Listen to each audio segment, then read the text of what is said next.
Faisons à nouveau un peu de vocabulaire, un peu de lexique philosophique, avec un premier terme, entéléchie. Voilà un terme bien compliqué. En fait, Aristote, souvenez-vous, opérait la distinction entre la puissance d'une part et l'acte d'autre part. Puissance, le ballon est en puissance d'entrer dans le goal. Acte, le ballon a franchi la ligne de but.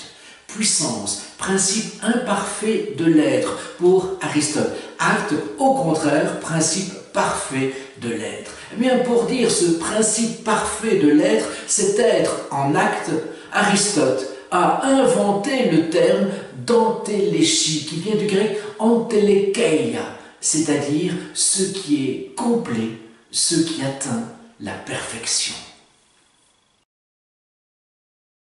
Épistémé, voilà encore un terme issu du grec. Épistémé en grec, c'est le savoir. L'épistémologie, c'est donc un discours sur le savoir. L'épistémologie porte sur la valeur de la connaissance, sur la valeur et les procédures mêmes de la connaissance. Quel est le degré de vérité des mathématiques? Quel est le degré de vérité des sciences humaines? Quel est le degré de vérité de la philosophie? Époqué.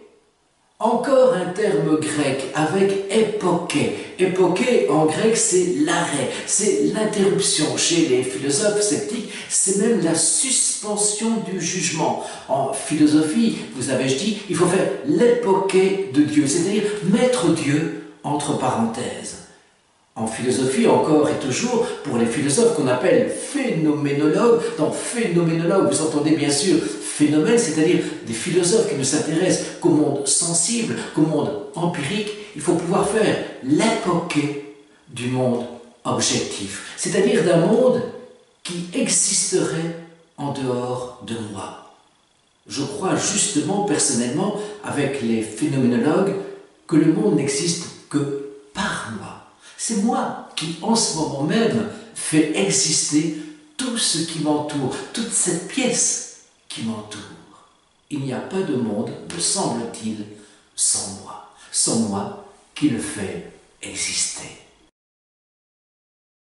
Encore et toujours du grec pour aujourd'hui, avec ce mot d'éristique. C'est un terme bien compliqué pour dire finalement, tout simplement, l'art de la discussion, l'art de la controverse. Éristique vient du grec erizein, qui signifie disputer. Finalement, c'est aussi un synonyme de la sophistique, où l'on cherche davantage à contredire son adversaire plutôt qu'à atteindre la vérité. Éristique n'est pas à confondre avec heuristique. Heuristique qui vient du grec euris, qui signifie alors flair. L'heuristique, c'est donc la recherche, c'est donc la découverte.